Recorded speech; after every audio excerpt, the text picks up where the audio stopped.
I think we should get into the stories right away. Sure. All right.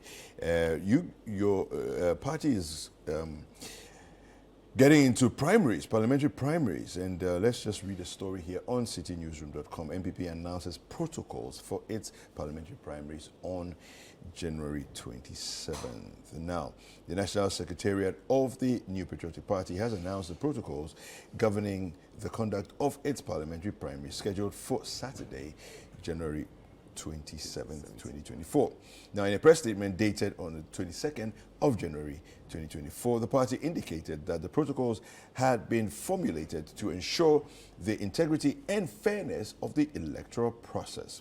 Now, I quote, "There will be one voting center in each constituency nationwide. However, in constituencies where there are many delegates, the Electoral Commission may create additional polling stations at the center to ensure a speedy process." So it's still the same center, but multiple polling centers within the center. Now, all stakeholders are kindly entreated to comply with these provisions to ensure a smooth and transparent process, it stated. It said the EC will supervise the conduct of the elections and shall have full responsibility for ensuring a transparent, free, and fair election. All right. So let me start with you, Alfred. You're ready? Yeah, very fully prepared. Okay. And I'll say kudos to the chairman, Steve Nintim, and the General Secretary, Kodia, with the team that they've done so far. It's not easy to organize an election, and you have so many challenges as usual. But they've done the vetting, everything has gone on smoothly so far. The orphan constituencies were done somewhere last year, so that has been taken off the radar. So this is the last bit of it, and then we can take off as a full-fledged party ready for elections. And we know that, inshallah, God being on our side, we're going to win because of the good works we've done in this country so far. Unprecedented that people see all across. When you look at what is happening on Saturday, one of the things they stated was that nobody should camp a delegate. Now, you talked about the multiple centers there. We're looking at what the EC is doing. You know, in every voting area, they don't want more than 500 people so that voting can close early. Yeah. And so in some of our constituencies, you have over 1,800 for your delegates. Yeah. So in those places, we'll break them down. Maybe they'll have 3 different boxes or 3 different centers where they will be able to go and pick, and it will go faster as usual. We want to make sure that the process is smooth and sailing and going very well. We believe that so far, everybody who has done his campaign should have finished and should be finishing by Friday, because on Saturday you are not supposed to have any campaign or even show the regalia of any candidate on the ground. If you are not assigned there, you are not supposed to be there. And that is a no-no for anybody who is not assigned there. Because if you go there, what are you going to do? You are going to just cause havoc and bring a whole lot of problems. We don't want that. So we've left it in the hands of the police. We've left it in the hands of EC. That day is an EC day. It's not our day. The national executives have left it for them. After that, they announce it, and then we move on. So far, so good. And kudos to our national executives and the committee. Let me come to you, Masawudu. You've had yours already done. You're sorted and you're good to go. Is there any advice you would like to give them as they prepare for theirs? Absolutely, yes. Before I come to that, let me say a very good morning to our cherished viewers and to the flag bearer of the National Democratic Congress and incoming President, His Excellency John Dramani Mahama, who begins a 3-day Building Ghana tour in the Ashanti region today, where he's taking his flagship policy of the 24-hour economy to the people of Ashanti region, a policy that seeks to engineer and engender an all-round productivity in the Ghanaian economy in order to boost competitiveness, job creation, and value addition. You sound very confident when you say incoming president. Incoming president, absolutely. I am convicted. I'm absolutely convicted in that, and I have no doubt that His Excellency John Dramani Mahama is the hope that Ghanaians are looking forward to. He is the only glimmer of hope and light in these gloomy times that we find ourselves in. To the New Patriotic Party's upcoming parliamentary elections in constituencies with certain members of parliament. I have observed from afar two things happening. The old stock of MPs, numbering about over 20 of them, have decided or elected on their own volition not to seek re-election into Parliament for obvious reasons, because they know that this party is headed for opposition. They know that. You think that's the reason? For most of them, they know that NPP is headed for opposition, and that the little they have been able to amass, the little they have been able to make, they rather save it than waste it on an election that will take them into opposition. That's an interesting perspective. Yeah. For a majority of them, like the majority leader, who has come under barrage of attacks for the poor nature of roads in his constituency, unfulfilled promises, and a gamut of issues, they are not confident enough to go into an election that will take them into opposition on the back of the record of this president, this current president. For a young MP like Francisca Oting Eje of Kwabri East, as young as he is, probably under 30s, to not be seeking re-election into Parliament, should tell you that she is not confident that she can ride on the back of the record of this government to seek re-election in that very constituency, considering the fact that the president not long ago went to the Ashanti region, and when he was quizzed about the nature of roads in Kwabri East, he looked into the eyes of the people and told them that I did not hold your hands to vote for the New Patriotic Party. And so if you felt that your roads were in terrible shape and that you needed to vote out the government, they could go ahead and do so. So the old stock, having realized that this government has underperformed and has no legs to stand on, are no longer seeking re-election. Now the new stock, the new generation, I will call them, most of whom are chief executives of state-owned enterprises, having amassed so much wealth, are seeking to push out the old stock. And already we have heard all manner of complaints. For instance, from a place like Asante Achim Central, where a young man by name Kofi Ofosu-Nkansah, who is chief executive of NAIP, National Entrepreneurship Innovation Program, is said to have been using money to induce delegates in order to oust the member of parliament, who happens to be the ranking member on the Committee on Constitutional and Legal Affairs. The special prosecutor is said to have already conducted some kind of investigation into some of the allegations, and we know how it has panned out. For me, money will win on Saturday. Money is what will triumph on Saturday.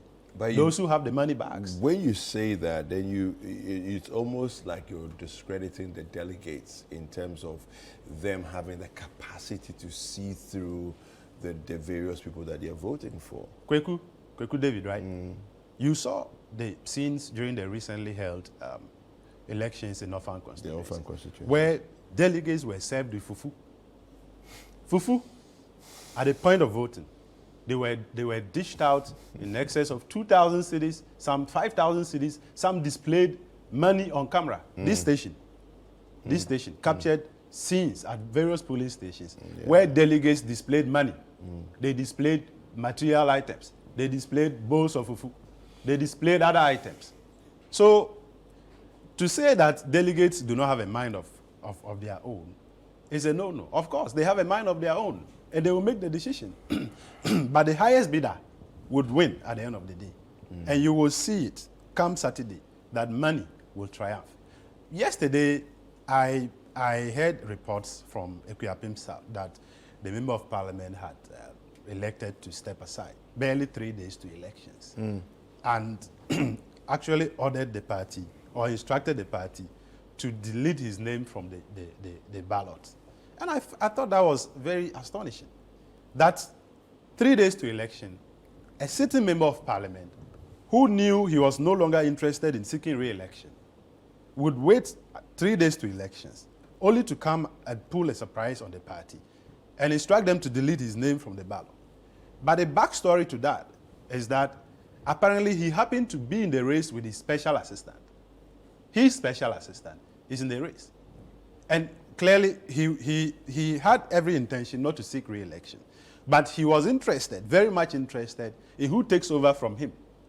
And so to the extent that he would pretend to be in the race only to chicken out at the 11th hour and allow his special assistant to have the advantage to win that election. But that is what is playing out. No, I mean, if that's what's playing out, then that's what's playing out. But I mean, I'm saying that to what end? I mean, what would be the machination or the objective behind such a thing? Because what you're saying. Because clearly he doesn't want any other person apart from him to continue to control the constituency. And we've heard reports from the Eastern region of how, and I heard the secretary, the regional secretary on your network, on Eyewitness News yesterday, speaking to how they were aware that indeed the member of parliament all this while was no longer interested in seeking re-election. But he pretended to be doing so, only to chicken out, and is alleged to have been throwing his weight behind his personal assistant to the disadvantage of the other candidates in the race. And these are the kind of tactics that are being employed by some of the MPs going into this election. And I think it doesn't put the New Patriotic Party But he says here, and I quote him, "I have been in Parliament for 4 terms, and I've also served in the executive, gathering a lot of experience along the way. I'm still active in the party. I withdrew for the national interest of the party and my personal interests." So it doesn't seem like anything untoward is happening here. You cannot believe this cock and bull story. Look, 3 days to election. He knew all this while that he was no longer going to seek re-election. He waited, he pretended to be in the race, he filed, he campaigned. 3 days to election, he's checking it out and telling us this cock and bull story. Look, I can only wish them well, Alfred. I can only wish you and your party a quick rebuttal, Alfred. Yes. When I look at my brother, I just smile. Because what makes you smile? Does it mean that when they were doing their elections, I remember in the Greater Accra elections, for example, we had one of their candidates even sharing TVs and things. Does it mean that when they do that, they are telling the delegates or the people who are voting for them that they are not brainy, they are not sharp, they are illiterates, as John Domelo would say, that they target the people who are not that educated? Is that what they want to tell us? You see, let us be clear and precise about what we are doing. Wherever you go in today's politics, we all know that whether we like it or not, people give out incentives. We can't take it away from them. If someone feels that I come to sit there up to 12, after 12 o'clock for morning, and I need to give my people food, whether fufu or rice or kenke or whatever it is, why can't I do that? What is wrong with it? Is that the disadvantage that you think we should give to the people? Because everywhere, in their party, our party, other parties, they give out things. They give out money for, for transport and for, food. Yeah. People do that. So let us put that things aside and do as if, oh, we are clean, you are not, so you are going to use money to buy people. On the OBMS case and on the other parliamentarians, over 20 parliamentarians who are going out, one would have thought that being smart, if your government is going to go out of office, then you'd rather be in parliament than to be sit at the back bench. And finish up. And finish up and do what you want to do. But because they know that the next government is going to be led by His Excellency, Dr. Alhaji Mahmoud Bawumia, he is the next president of this republic. Put it on record. I'm saying it here today, and he should mark it, that I am telling you on authority that the good work of Dr. Bawumia will speak for himself.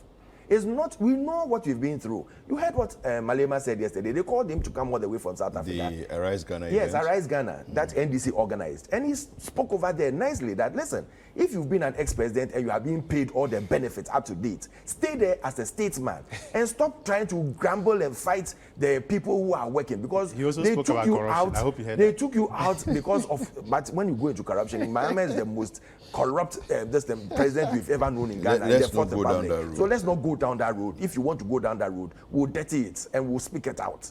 But he spoke and said that, listen, if you finish your term, sit down and let other people come. We have over 35 million Ghanaians. But he hasn't finished his term. Which term? He did. He had a term of 4 years. He had 1 term of 4 years. Yes, he has. And he's finished it. But the Constitution... And Ghana is paying, you know, your taxpayers' money is paying him now. Permits it's paying him and the wife and every fair enough, which is part of the Constitution. Yes. We chose that Constitution. Yes. The Constitution also permits him another term.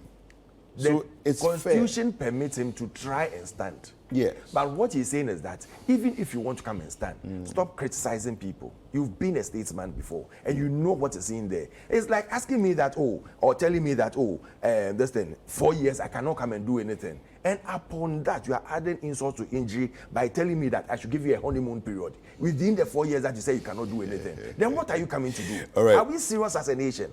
Now, coming on the Nanado's case, please, when you are quoting, quote well.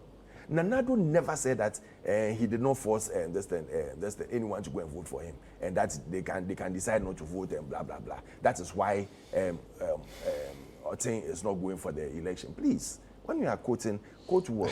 They asked him a question, and he responded by saying that, listen, as for voting, you can't force anyone to vote. You can only convince people to go and vote for you. I don't see anything wrong with that. It's very true. It's very true that. Do you want David to pull out relax, the audio? Please relax. When you were speaking, I kept quiet and put my thoughts in my head. Well. You can only convince people to go and vote for you. You can't force them. You can't hold someone's hand and go and say that vote for NPP by force or vote for NDC by force. That's true. But you can convince them, and our work will speak for itself. Listen, we know what is on the table. We know what you are doing for the people. It's only under this government that we said that we will not let illiteracy carry us for over 20 years, but we'll do it immediately, and we'll do it and do it well. There will be challenges, but we'll face the challenges one after another. And that is the free education we've given the people of Ghana, the children of this country. That is the needed resources. You cannot evade human resource capital building. That is the best thing you can give any Ghanaian or any person in your life. And that is what we've done for them. We didn't state that we'll do it in 20 years. All right.